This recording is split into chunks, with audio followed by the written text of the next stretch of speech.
خالص تھی، تمہارے دل میں کچھ نہیں تھا کہ میرا نام ہو، میری شہرت ہو، یہ بچہ میری تعریف کرے، اس کی ماں میری تعریف کرے، نہیں، اس بچے کی بھوک کو مٹانے کے لیے، اس کی خواہش کو پورا کرنے کے لیے وہ پھل تم نے اسے عطا کر دیا، اور یہی تمہارا عمل ہمیں اتنا پسند آیا ہے کہ اس کے عوض ہم تمہیں جنت میں بھیج رہے ہیں۔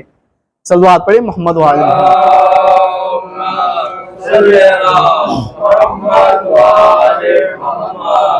معلوم ہوا بارگاہ خداوندی میں وہ عمل قابل قبول ہے جس میں خلوص پایا جائے، جس میں اخلاص پایا جائے۔ اگر خلوص نیت کے ساتھ انسان عمل کو انجام دیتا ہے تو وہ بارگاہ الہی میں قبول ہوتا ہے، اور خلوص نیت کے ساتھ اگر چاہے ہم عبادت کر رہے ہوں تو وہ عبادت قبول ہے، اور اگر خلوص نیت کے ساتھ ہماری عبادتیں نہیں ہیں تو یہ تمام کی تمام عبادتیں رد ہو جائے گی، بارگاہ الہی میں قبول نہیں ہوگی۔ تو ہمیں بھی چاہیے ہم جس بھی عمل کو انجام دیں اس میں خلوص ہونا چاہیے، خلوص نیت کے ساتھ ہم عبادت کریں۔ کسی کی مدد کر رہے ہیں تو اس میں خلوص ہونا چاہیے، کسی کی اگر مدد کر رہے ہیں تو خلوص ہونا چاہیے، اگر عبادت کر رہے ہیں تو اس میں بھی خلوص ہونا چاہیے۔ وصلی علی محمد وآل الطیبین الطاہرین المعصومین۔ خدایا بحق کی